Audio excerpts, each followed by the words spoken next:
यानी कि 1 महीने के लिए सर्कुलेशन के आधार पर अध्यक्षता मिलती है।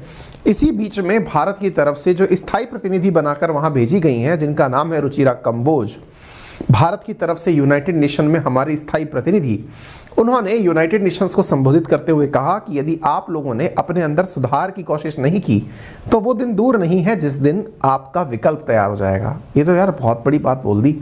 ये अक्सर अपन लोगों से भी या प्राइवेट लाइफ में भी जब आप होते हैं तब ये कहते हैं कि या तो बेटा अपने आप को सुधार लो, नहीं सुधरे तो दुनिया आपको सुधार देगी। या यूनाइटेड नेशन सिक्योरिटी काउंसिल के अंदर जो परमानेंट मेंबरशिप है उसमें भारत को मेंबर बनाओ, लेकिन 5 लोगों में से 4 लोग तैयार हो जाते हैं, एक जना उसमें आकर भांजी मार जाता है। और उसके चलते कहीं ना कहीं भाई रशिया, अमेरिका, यूके और फ्रांस, ये 4 देश हमारे साथ आ जाते हैं कि हाँ भाई चारों हम तैयार हैं, इंडिया को ले लो। क्योंकि यूनाइटेड नेशंस का जो सुधार का तरीका है, यूनाइटेड नेशन सिक्योरिटी काउंसिल के अंदर जो 5 परमानेंट मेंबर हैं उनके अंदर अगर किसी को शामिल होना है तो 5 की सहमति अनिवार्य है। भारत के केस में 4 तैयार हो जाते हैं, एक जना वीटो लेके खड़ा हो जाता है, वो कह देता है नहीं मैं लागू नहीं हूँ। और वो कौन है? चीन। भारत इस चीज़ से परेशान हो चुका है। भारत ने कहा 30 साल हो गए हम यूनाइटेड नेशन सिक्योरिटी काउंसिल में सुधार की मांग करते हुए, आप लोगों के सुनने को तैयार ही नहीं हो। अगर नहीं मानोगे तो कोई बात नहीं, दुनिया खुद से आपका विकल्प बना लेगी।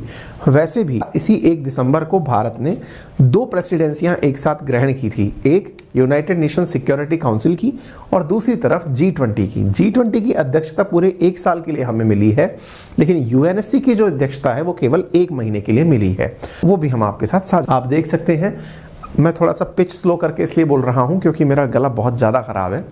मैंने ऑलरेडी मुंह में अपने दवाई खाई हुई है ताकि मैं बोल सकूं, क्योंकि अभी जुकाम का सीज़न चल रहा है और थोड़ा सा सीज़न चेंज हुआ और बीमारी कैसा एहसास हो गया। इसका मतलब साफ है, इंडिया का स्टैंड क्लियर है कि भाई ऑब्वियस ही बात है कि हर आदमी एक पेज पे नहीं हो सकता।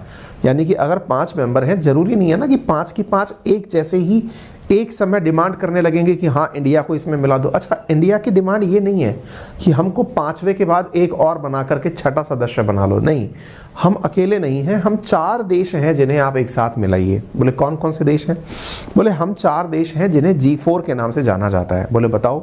बोले हम यानी कि इंडिया, जापान, जर्मनी, ब्राज़ील, ये 4 देश ऐसे हैं जिन्हें आप इसमें मिलाइए ताकि एकदम ऐसा लगे कि हाँ प्रतिनिधित्व सही मायने में दिया गया है।